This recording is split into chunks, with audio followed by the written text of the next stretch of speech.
જૂનાગઢ જિલ્લાના કેશોદના આંબાવાડી વિસ્તારમાં આવેલા બગીચા નજીક અદાણીપરા શેરી નંબર 4માં ગજાનન ગ્રુપની મહિલા મંડળ દ્વારા ગણેશોત્સવ પ્રસંગે શ્રીમદ ભાગવત સપ્તાહનું જ્ઞાન યજ્ઞનું આયોજન કરવામાં આવ્યું હતું. આ જ્ઞાન યજ્ઞના વક્તા તરીકે શાસ્ત્રી બિરજુ પ્રસાદ એસ ઉપાધ્યાય કથા રસપાન કરાવી રહ્યા છે, જેઓનું સમસ્ત બ્રહ્મ સમાજ કેશોદના પ્રમુખ રાજુભાઈ પંડ્યા, ટ્રસ્ટી જયેશભાઈ દવે, અગ્રણી આગેવાનો તથા સમગ્રઓએ સાલ ઓઢાડીને ખેશ પહેરાવી હર હર મહાદેવના નાદ સાથે સન્માન કર્યું હતું.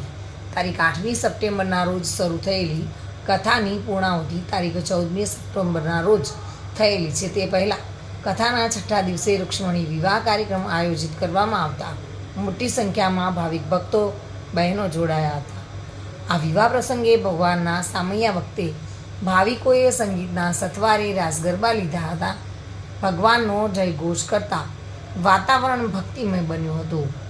આ ગણેશોત્સવ દરમિયાન આયોજિત કથા રસપાન દરમિયાન કપિલ જન્મ, નૃસિંહ પ્રાગટ્ય, વામન પ્રાગટ્ય, રામ જન્મોત્સવ, કૃષ્ણ જન્મોત્સવ, ગોવર્ધન ઉત્સવ, રૂક્ષ્મણી વિવાહ, સુદામા ચરિત્ર, હુંડી સહિતના ઈશ્વરના પ્રાગટ્ય અને સાંસ્કૃતિક ધાર્મિક કાર્યક્રમો યોજવામાં આવ્યા હતા.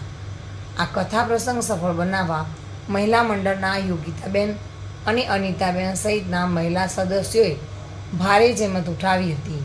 કેશોદના આંબાવાડી વિસ્તારમાં અદાણીપરા શેરી નંબર 4માં ભગવત સપ્તાહ જ્ઞાન યજ્ઞનું સંગીતમય શૈલીમાં સરસ મજાનું મધુરવાણી સાંભળીને યજમાન પરિવાર સહિત સૌ રહીશો, ભાવિક ભક્તોએ ધન્યતા અનુભવી હતી. મધુરાવલિયા સાથે bureau report, today Gujarati news.